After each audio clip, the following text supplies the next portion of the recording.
Hey, this is Jeff from Axon Interactive, and I'm going to be showing off a little bit of Quench's new fire movement that we've been working on over the last little while.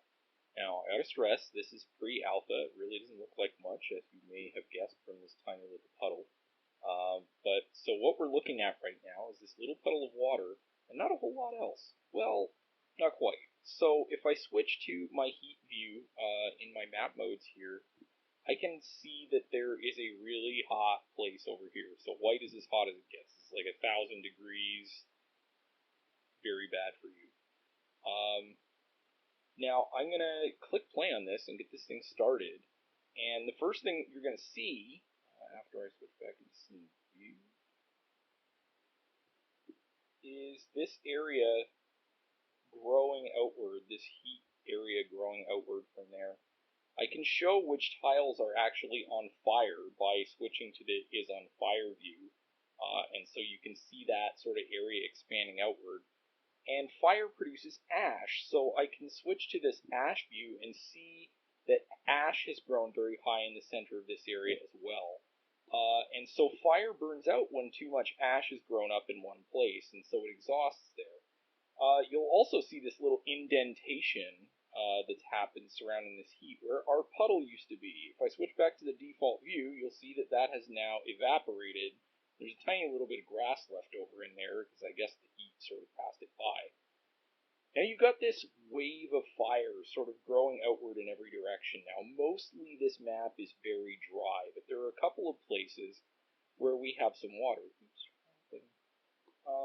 So this area over here has a whole bunch of groundwater. So if we look closely, the area that the heat has just reached, it's slowing down. If we look at the fire in general, it's much thicker at the bottom than it is over on this side. So you can see where this groundwater is being evaporated and sort of halting the fire's progress. Now, to be honest, actually, I can also go into my game view just quickly, scroll over here. Rain does currently work. You can't see it very well in here, but you can use rain to discourage the fire's progress if you'd like.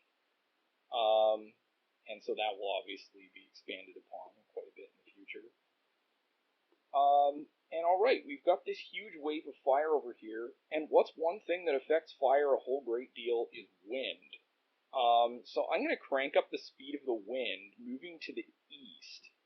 And all of a sudden you see this shift in the movement of this front.